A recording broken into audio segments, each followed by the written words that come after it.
kati eno y'entambuza y'obulamu bwo mu bintu eby'enjawulo wano mu pulogulaamu Sumulula.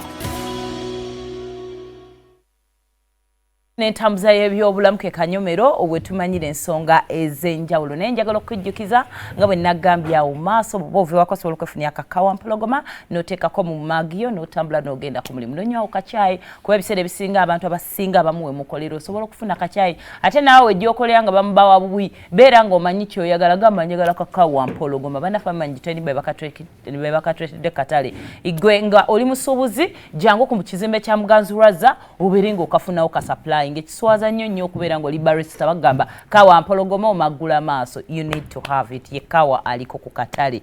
wetwogerera ensangi zino kakati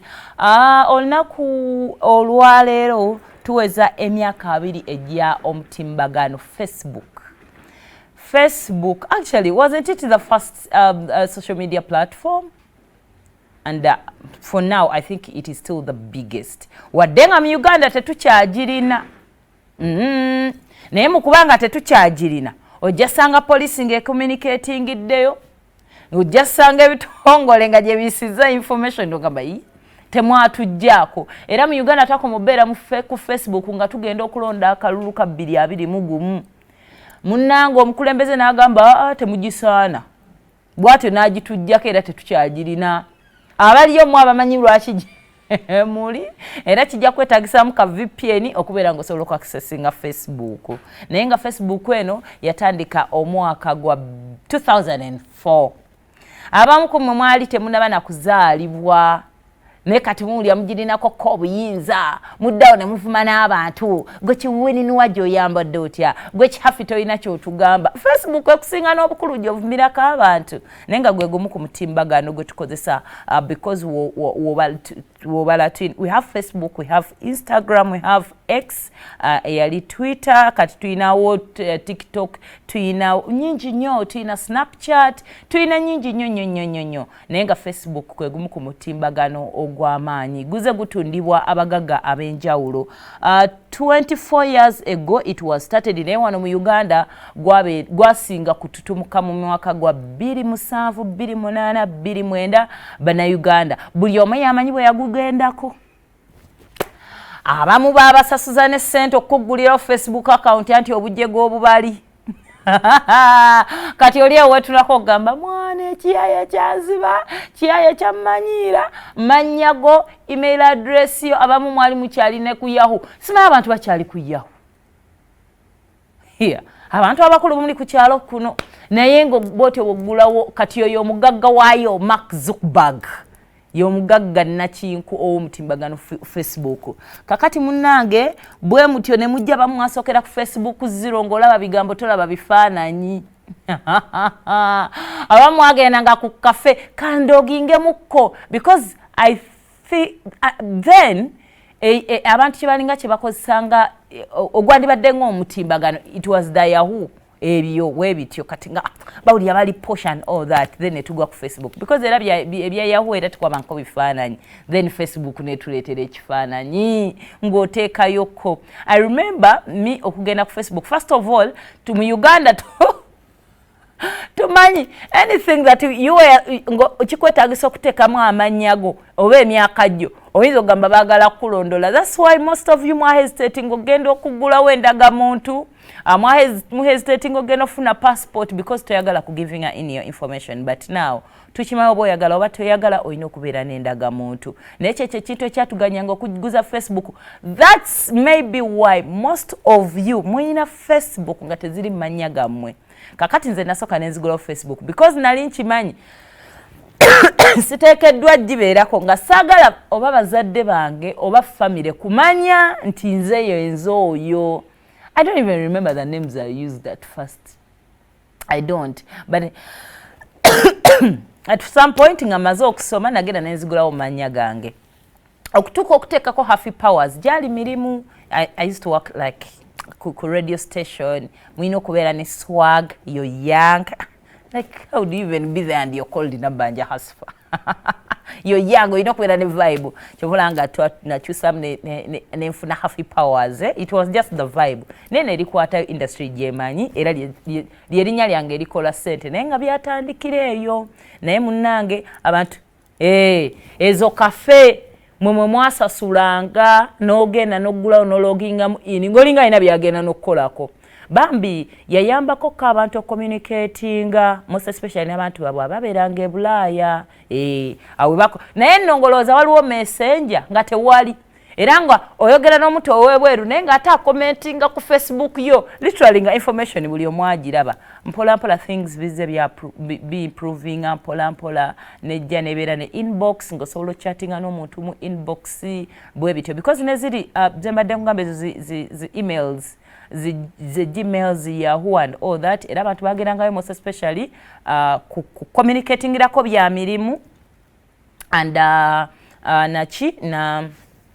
n'abantu baabwe ababeeranga e Bulaaya. It was the easier way and maybe the cheaper way. Naye kati ebintu bikyuseemu. Actually, not even so many years ago, nga bw'oba ogenda, one of the ethics naddala abantu abakola mu offices nga kyolina obeera nakyo, it was the email address because ye engeri yalinga ey'obuvunaanyizibwa how your bosses would communicate to you. Njagala okubuulirira olunaku olwaleero nga nange kennyini ntudde wano era nga tukolera mu ngeri mu offices because kyawukanako n'abantu abakola emirimu emirala.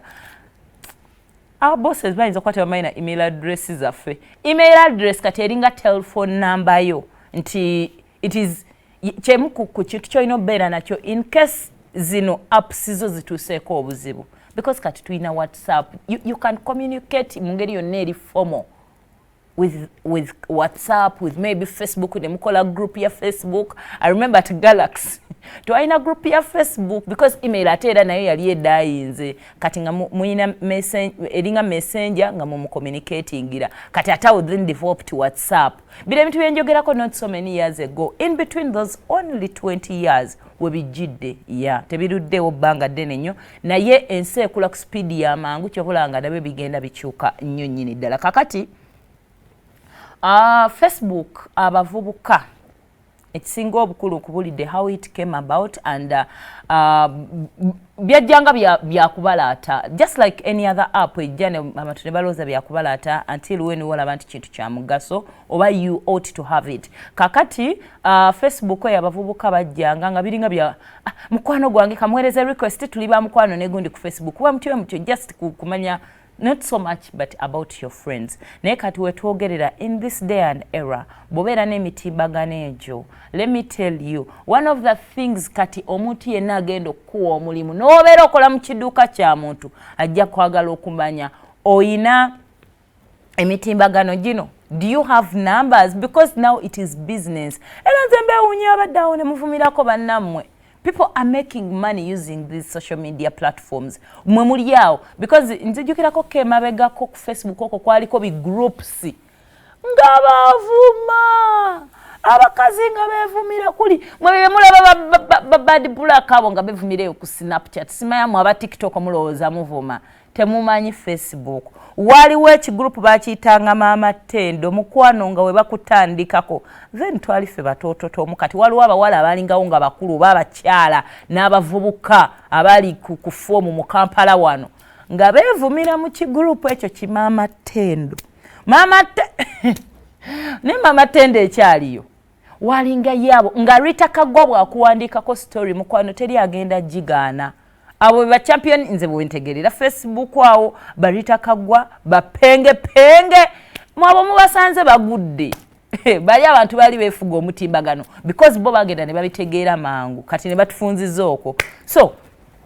ngavudde ku ebyo bya lugambo and all that kyekira kyoyinza okukolera ku gina emitimbagano most especially nga Facebook now that it is 24 years people have bagagawaliddeko bakoleddeko ebintu ebirungi. Ekisokera ddala kati internet it is for advertising. Langirako business yo buli lunaku teekayo tomanyi ani agenda kulaba nti otaddeyo akagato wengoye ezo z'otunda teekako enamba people will contact you. Nze nguze ebintu ku bantu online besimanyi na wadduuka lye weriri asangibwawa oba yani amanya ge you call that number n'ogamba nalabye akagato kuno weekali nti weekali board egenda ka deliveringira sente mmeka ekintu nekikutuukako as data wo yekka and you're doing business. Ekintu ekirala abantu bafunye no relationships eziri serious ezaddala so tujja ziyita dating sites kasita togenda ne weebuulirirako people watch out people naga hafi mukwano gwoyo story ki wali ali atya muwala mulungi abantu ne batandikirawo tuwulidde abantu ebiseera ebisinga nga bagamba nze omusajja namujja ku gundi waliwo akawala ka galaxy oli akafumira ne kagamba gayi muzungu ka Asha ne kagamba gayi kamujja ku Instagram so wayise bulungi you never know your next life eyinza otandikirawo emirimu kati ennaku zino bw'ojja ngano ku BBS telephone onoonya omulimu agenda kugamba following eri etya ku Facebook gwani happy powers nga bakunyigamu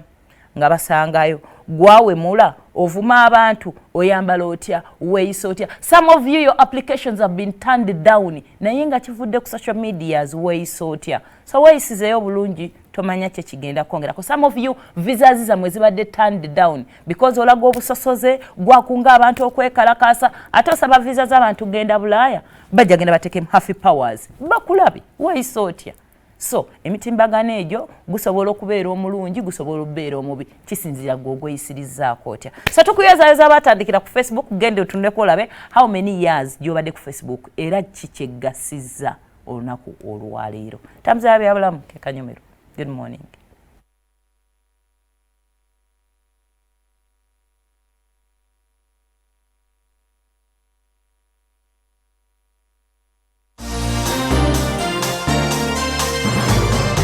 kati eno y'entambuza y'obulamu bwo mu bintu eby'enjawulo wano mu pulogulaamu Sumulula.